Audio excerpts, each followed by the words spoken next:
Hey everybody, Mr. Duker back again with another video, super simplified social studies. And today I got 5 fast facts on the space race. So first of all, I'll start with Sputnik. So the space race began in 1957, kind of in the early days of the Cold War. And it began with a little tiny satellite called Sputnik. So the Soviets were the first ones into space. And they were the first to put a man-made object into lower Earth orbit, and that's the satellite Sputnik, which you can see right above me. Sputnik is not that impressive. It's really just kind of, it's a radio about the size of a basketball, very small, very light. But they were the first people ever to put, again, a man-made object into Earth orbit. And when Americans heard about this, they freaked the heck out for a number of reasons. First of all, number one, this seemed to show that the Soviets had way more advanced technology than the United States. We had been trying to do this, but every attempt had failed or our rockets kept blowing up. So it has kind of disproved the notion or the idea that America had the most advanced technology in the world. We were actually maybe a little bit behind. Two, if the Soviets could put something small like a basketball into space, it was not a giant leap to think about what could come next, and specifically nuclear weapons or nuclear warheads. If they could put a satellite into space, how difficult would it be to put a nuclear bomb up there and then drop that on American homes? Before the United States, we've always been protected by the Atlantic and Pacific Oceans that kind of keep us safe and secure. But now that invincibility or this aura of invincibility is pretty much gone because there's a Soviet satellite above our heads right now, and there's nothing we can do about it. So it really scared the hell out of Americans, not only behind in technology, but thinking of the disastrous consequences that could come if we can't catch up or if we can't stop them from doing this. And so Sputnik is really what kind of starts the space race. This competition between the Soviets and the United States to be superior in space and space exploration. Two, space race created NASA. So before Sputnik, we were working on rockets and space exploration, but it was very scattered, right? Each of the military branches had its own rocket space program that they were developing and working on in their own. So the Navy had its own rocket program. The Army Air Force had its own rocket program. And we were kind of competing with each other, if that makes sense. That isn't going to work anymore. We need a unified national effort if we're going to catch up with the Soviets. And so that's where NASA was born. National Aeronautical Space Administration. Basically combine everything we've been doing, put a little more emphasis on it, a lot more money, and let's get a central agency focused on the peaceful exploration of space. NASA is not part of the military, but a lot of those old military programs were kind of folded into NASA. And so NASA is where the United States is going to, again, put its energy into building up our space systems. And so NASA develops a lot of technologies that will be used to explore space, but also will have a lot of applications back here as well. So obviously things like spacesuits and rockets and spaceships and space capsules, big advances in computing power had to be developed to make all the calculations and planning for space missions, right? New types of math had to be invented on trajectories and putting things into space and orbits around the Earth. Velcro, which we use all the time today, was invented by NASA so astronauts can put things in space that won't have them fly away. Tang, the orange drink, it's kind of like Kool-Aid, was a way to give astronauts vitamin C in space, right? Another big one that we don't talk about is also kind of micronization, right? Shrinking of technologies. And it's very hard to get heavy things into space. And so like computers had to get made, smaller and lighter and smaller and lighter materials. And so that was a big advantage the United States have, is we were able to make things smaller, make them cheaper, and therefore make them lighter. The Soviets were never really able to do that, which is one reason they didn't win the space race. We just had better technology in the end because our stuff was more compact. 3, famous firsts. So a lot of famous firsts come from the space race. These are like space pioneers. Every one of these people has a huge story to tell. But the first living thing in space was a dog. Laika the dog is the first astronaut, you could say.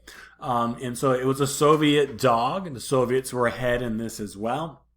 And they were putting dogs into space.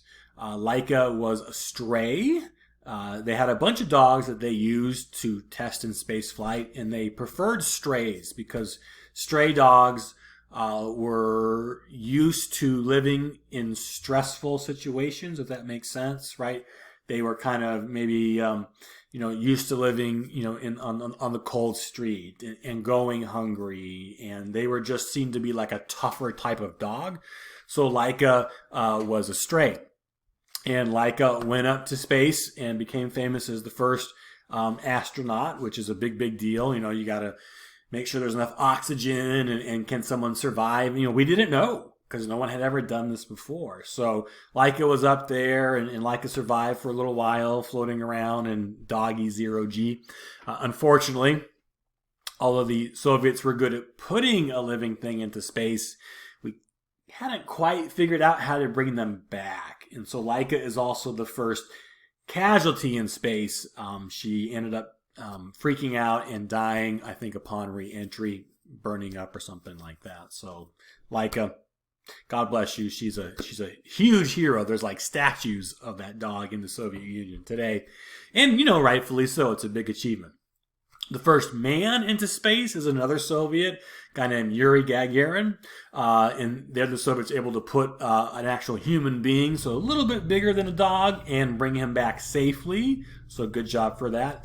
Alan Shepard right there is the first American into space, and he was a couple months behind the Soviets. So we're playing a lot of catch up here in the space race. And Valentina Tereshova is the first woman in space. Also a Soviet. Like I said, the Soviets had a huge head start and were in the lead for most of the space race, actually. So, number 4, Saturn Rockets. So as NASA is developed and they are quickly designing and carrying through more complex missions as they kind of gear up for the end of the space race, which would be the finish line as the first country to get a man on the moon. We got a long way to go. And so NASA was, trying to figure all these things out. First of all, how do we put a man back into space and bring them back? And then, how do you steer a spaceship in space? And can we put 2 men into space, where you're going to have a more powerful rocket, right? Could we launch like 2 rockets at the same time into space and return them as well? So it's a lot of real small baby steps. Can someone, work in space? Can you operate? And, it's very, very difficult. But eventually, one thing we had to do was get powerful enough rockets to leave Earth's atmosphere and gravity, fly all the way to the moon, land men there safely, and then bring them back. And it's the Saturn V rockets that finally did that. And they're kind of cool. These things are massive. These are huge 36-story buildings, all basically engine and rocket fuel. If you look at the picture right here, the astronauts only sat in that little top silver capsule right there. Everything else is just, rocket fuel to get them off the Earth. These rockets only took 6 years from design, blueprints, to actually build and fly, which is a very quick turnaround. But hey, it's the space race, right? We got to go quickly. We don't got time to dilly-dally a little bit. And these things burn through a ton of fuel. In 1 second, they burned as much fuel as Charles Lindbergh took to fly across the Atlantic Ocean back in like the 1920s. So they're just guzzling fuel. These are like multi-stage rockets. So it kind of will break off and fall into segments as it powers people to the moon. Still to this day, I think these are the most powerful rockets that we've ever built. And, you know, it probably won't be that way for much longer. But these things are massive and huge. And this is what we use to take astronauts like Neil Armstrong to the moon, which is the final step, number 5, one small step for man, one giant leap for mankind, the landing on the moon. So the race is won by the United States, kind of at the last minute, on July 21st, 1969, when Neil Armstrong and Buzz Aldrin land and set foot on the moon. The Soviets were trying to do their own, land something on the moon. They were going to do like a little drone or like a probe, but their rocket ended up blowing up just days before Apollo 11. So they could have claimed victory, I guess, but they kind of fell short at the end. Like I said, their rockets were a little bit bigger, a little more complicated, not as safe, and well, that happened a lot during the Soviet space program. But anyway, the United States won, and 6 times total. There we go, 6 times total. But 5 more times we'll go back and land men on the moon. The last landing in 1972. So haven't been in the moon in a while, but it does not mean that the space race was not important. A lot of the space exploration we see right now, with the rise of like private companies like your SpaceX and Blue Origin and others, are kind of building off of the foundations that came here from the space race, right? Going back to the moon and maybe building a moon base. And Mars is something that we're talking about now. Will we ever be able to send a person to Mars?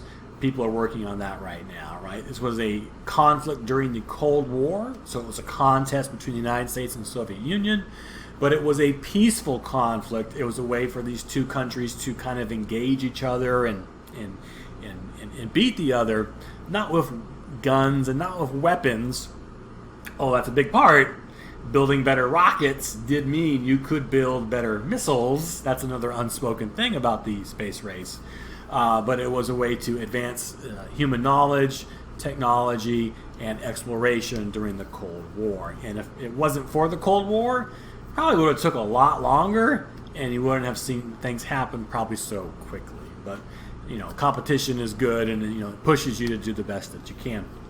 Anyway, that's it for today. Hopefully that was helpful. Just again, 5 quick facts on the space race. If you're interested, there's a ton of other good information on the internet and YouTube to go check out, and definitely do. It's a really exciting story. It's really interesting and cool stuff. But hopefully this helps you with your classes, and well, thanks for watching. I appreciate it. This is Mr. Duker, and I'll catch you later. Bye.